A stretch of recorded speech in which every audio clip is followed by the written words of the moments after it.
할렐루야. 4월 18일 화요일 새벽 기도를 시작하겠습니다. 사도신경으로 우리의 신앙을 고백하시겠습니다. 나는 전능하신 아버지 하나님 천지의 창조주를 믿습니다. 나는 그의 유일하신 아들 우리 주 예수 그리스도를 믿습니다. 그는 성령으로 잉태되어 동정녀 마리아에게서 나시고 본디오 빌라도에게 고난을 받아 십자가에 못 박혀 죽으시고 장사된 지 사흘 만에 죽은 자 가운데서 다시 살아나셨으며 하늘에 오르시어 전능하신 아버지 하나님 우편에 앉아 계시다가 거기로부터 살아있는 자와 죽은 자를 심판하러 오십니다.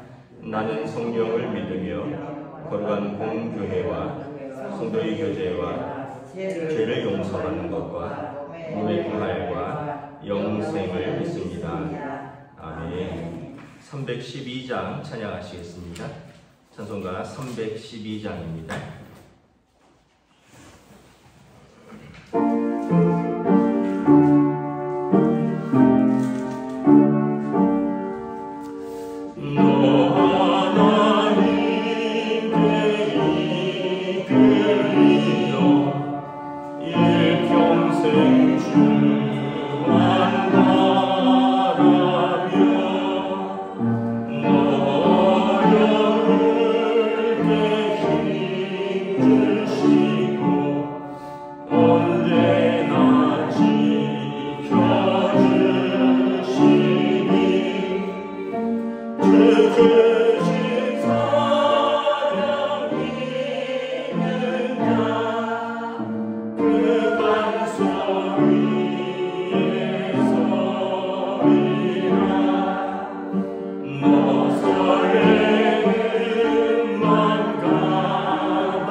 사무엘하 5장 1절부터 12절까지 말씀입니다. 사무엘하 5장 1절부터 12절까지 말씀입니다. 다 찾으신 줄 알고 저와 여러분들이 한 절씩 교도하도록 하겠습니다. 사무엘하 5장 1절부터 12절입니다. 이스라엘 모든 지파가 헤브론에 이르러 다윗에게 나와 이르되 보소서 우리는 왕의 한 고륙이니이다. 전에 그 사울이 우리의 왕이 되었을 때에도 이스라엘을 거두려 출입하게 하신 분은 왕이시었고 여호와께서도 왕에게 말씀하시기를 내가 내 백성 이스라엘의 목자가 되며 내가 이스라엘의 주권자가 되리라 하셨나이다 아니라. 이에 이스라엘 모든 장로가 헤브론에 이르러 왕에게 나오매 다윗 왕이 헤브론에서 여호와 앞에 그들과 언약을 맺음에 그들이 다윗에게 기름을 부어 이스라엘 왕으로 삼으니라. 다윗의 나이가 30세에 왕 위에 올라 40년 동안 다스렸으되 헤브론에서 7년 6개월 동안 유다를 다스렸고 예루살렘에서 33년 동안 온 이스라엘과 유다를 다스렸더라. 왕과 그의 부하들이 예루살렘으로 가서 그 땅 주민 여부수 사람을 치려하며 그 사람들이 다윗에게 이르되 내가 결코 이리로 들어오지 못하리라. 맹인과 다리 저는 자라도 너를 물리치리라 하니 그들 생각에는 다윗이 이리로 들어오지 못하리라 함이나 다윗이 시온 산성을 빼앗았으니 이는 다윗성이더라. 그날에 다윗이 이르기를 누구든지 여부수 사람을 치거든 물깃는 대로 올라가서 다윗의 마음에 미워하는 다리 저는 사람과 맹인을 치라 했으므로 속담에 되어 이르기를 맹인과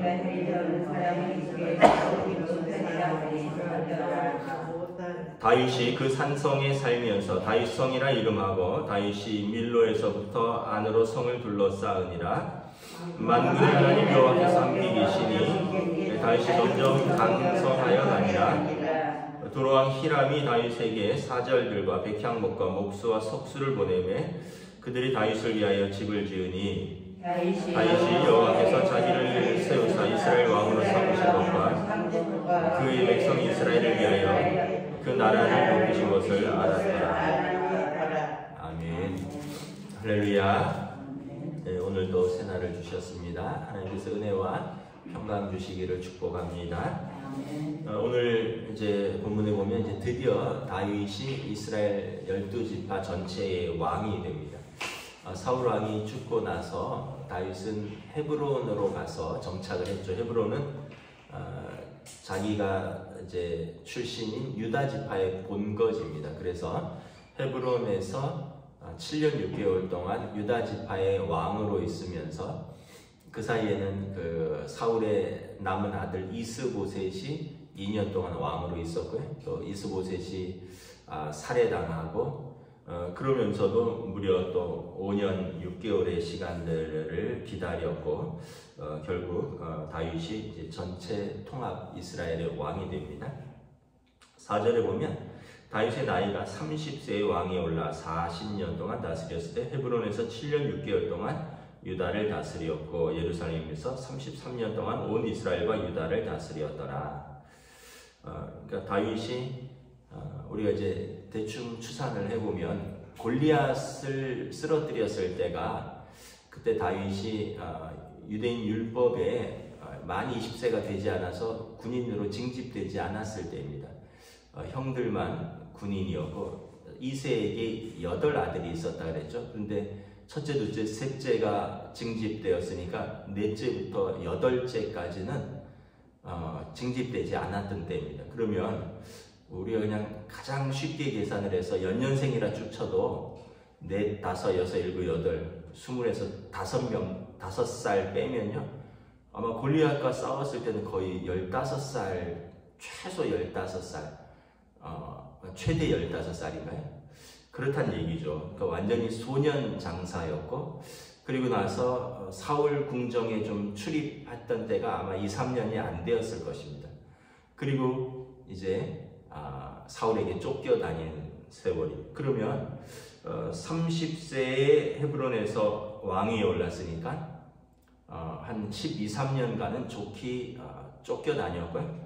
그리고 나서 30세에 헤브론에서 왕위에 올랐고 7년 6개월을 또 기다렸습니다. 이스라엘 전체 왕이 되려고. 그러면 20년을 기다린 거죠.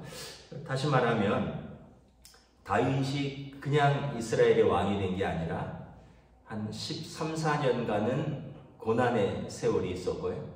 그리고 또 7년 6개월간은 전체 이스라엘의 마음을 돌이키고 얻는 그런 또 기다림의 시간이 있었다는 것입니다. 그래서 우리가 생각할 때 다윗이나 뭐 아브라함이나 이거 믿음의 조상이고 하나님 마음이 합한 사람, 하나님께서 복을 주셨으니 그렇지 뭐. 그런데 그렇지 않습니다. 아브라함이 될 수 있었을 때는 75세의 부르심을 받았고요. 그리고 99세의 아들을 낳기까지, 100세의 아들을 낳기까지 25년의 기다림의 시간이 있었습니다.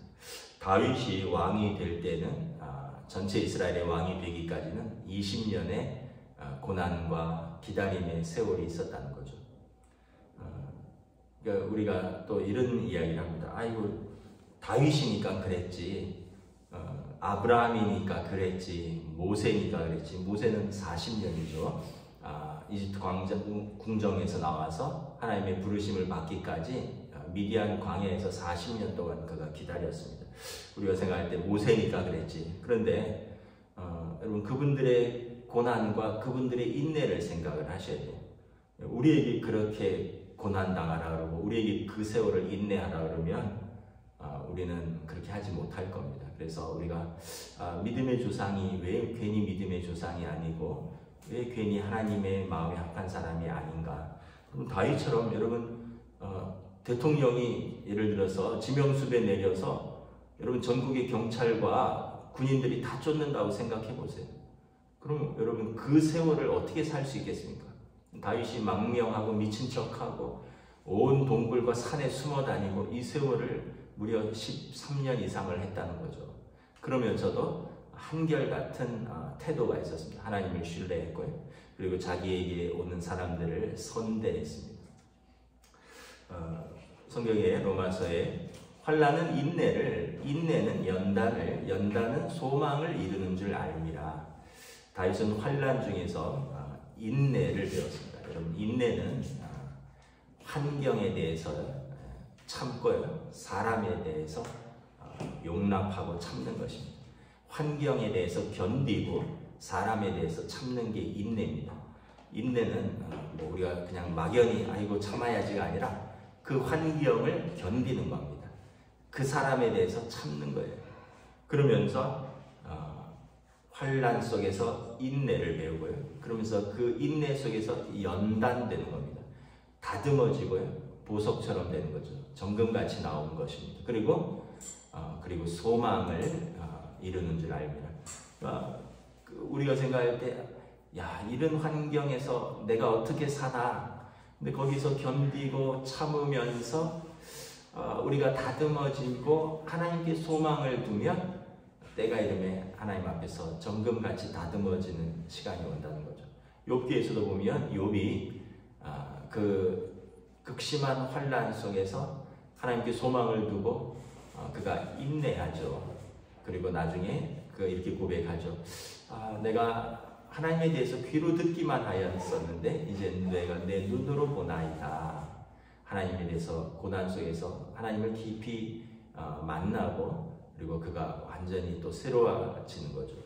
우리는 항상 성경에서 마지막에 복받은 것만 생각하는데 우리는 그러한 인내가 있는가?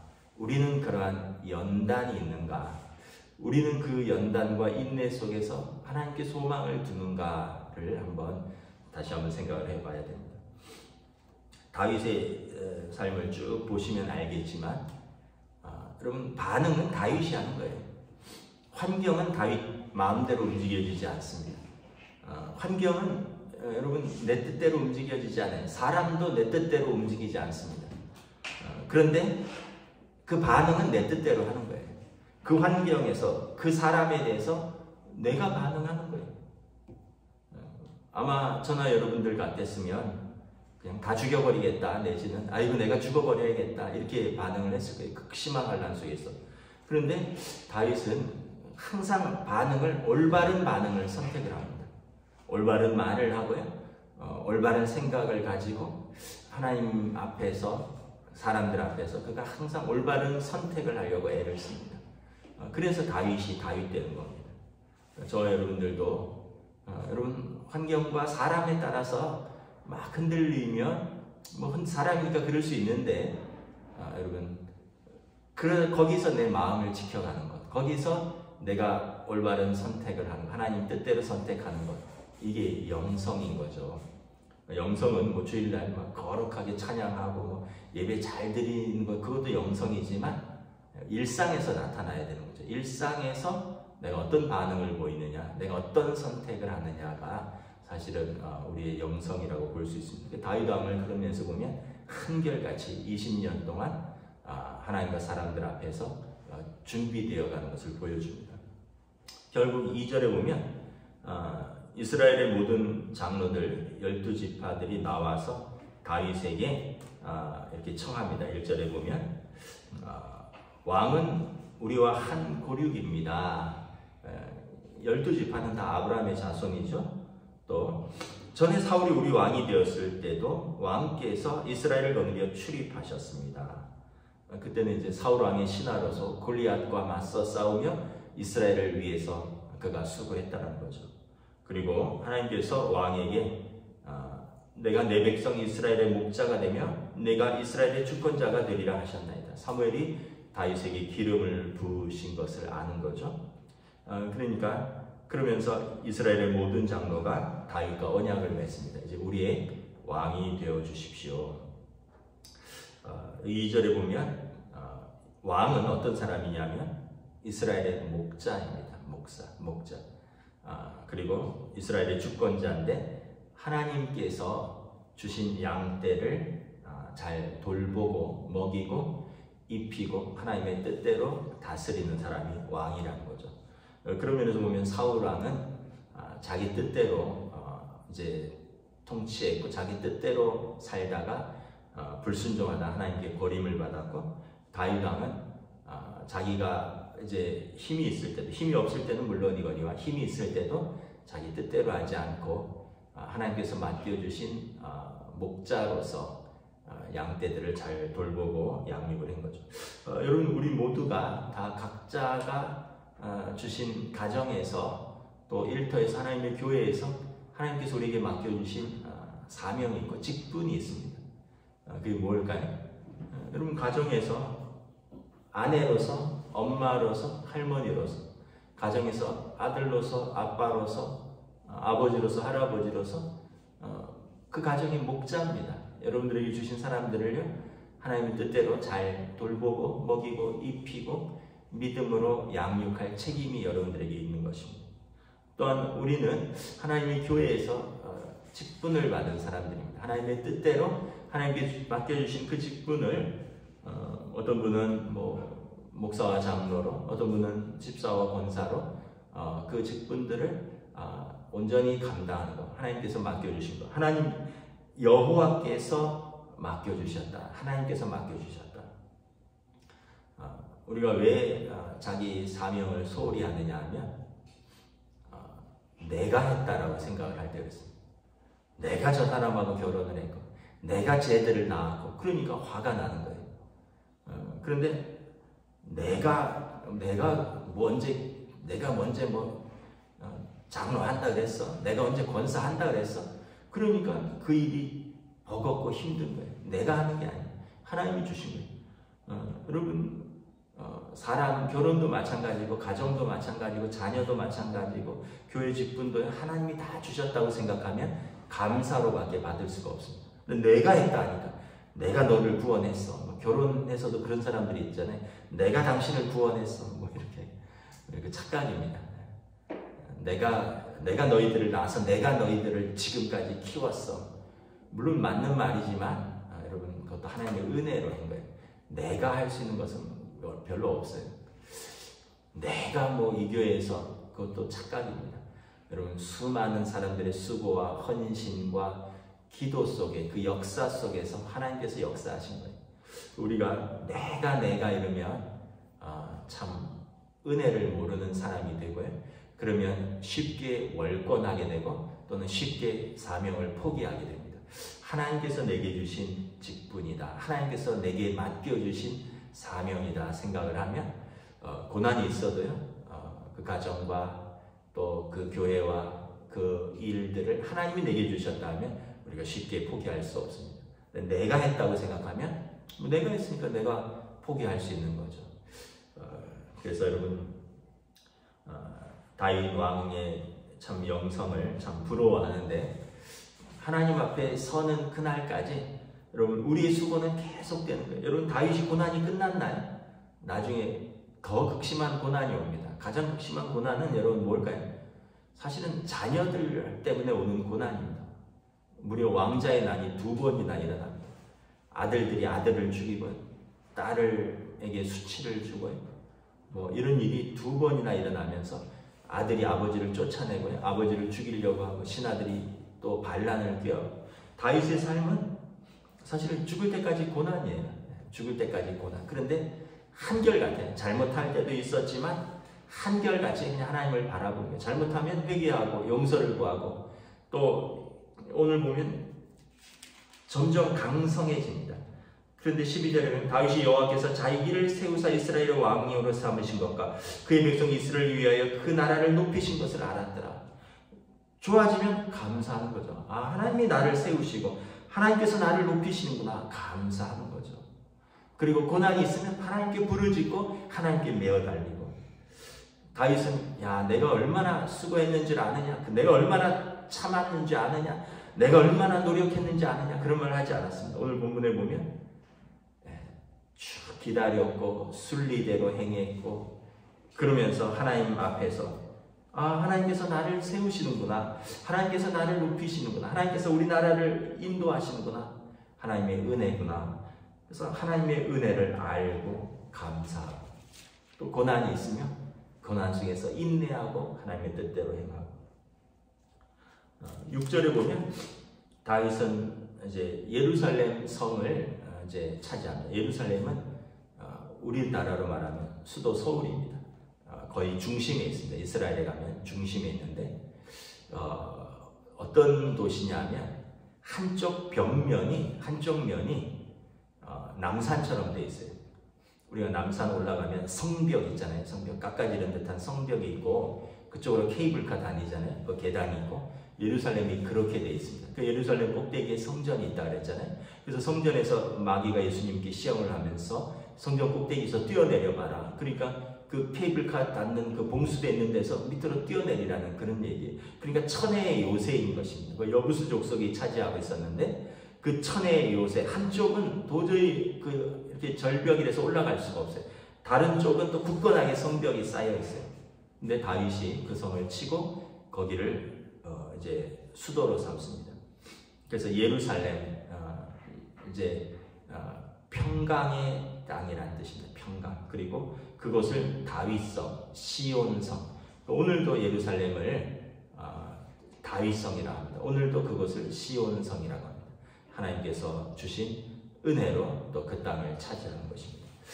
말씀을 마치도록 하겠습니다. 우리 삶은 여러분 평생을 믿음의 경주를 하는 거예요. 완성됐다라고 할 때는 없을 겁니다. 언제나 고난은 있고요. 그러나 그 고난 속에서 또 언제나 은혜가 있습니다.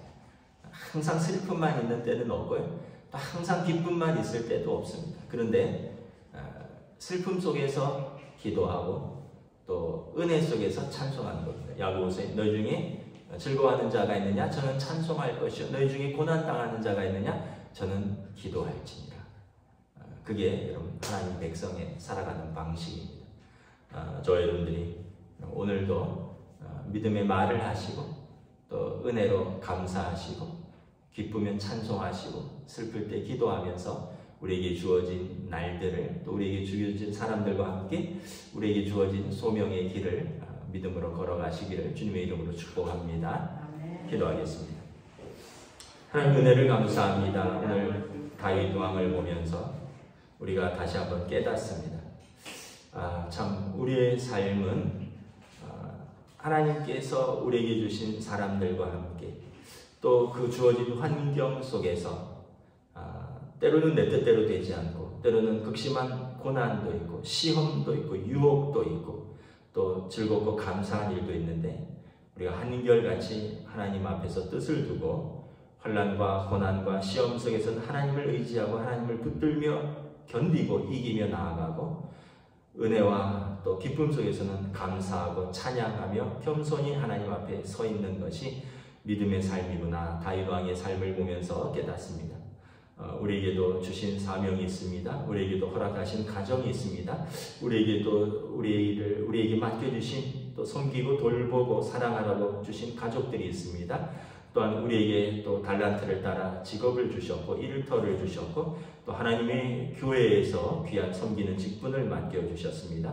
우리가 경거망동하면서 포기하거나 월권하거나 또 우리가 교만하지 않고 늘 감사하며 겸손한 가운데 우리가 하나님께서 주신 그 사명들을 믿음으로 감당할 때 하나님께서 우리를 인도하여 주실 줄 믿습니다. 감사를 드리오며 우리 주 예수 그리스도의 이름으로 기도드리옵나이다. 아멘. 하늘에 계신 우리 아버지, 아버지 이름을 거룩하게 하시며 아버지 나라가 오게 하시며 아버지의 뜻이 하늘에서와 같이 땅에서도 이루어지게 하소서. 오늘 우리에게 용할 양식을 주시고 우리가 우리에게 잘못한 사람을 용서하여 준 것 같이 우리 죄를 용서하여 주시고 우리를 시험에 빠지지 않게 하시고 악에서 구하소서. 나라와 권능과 영광이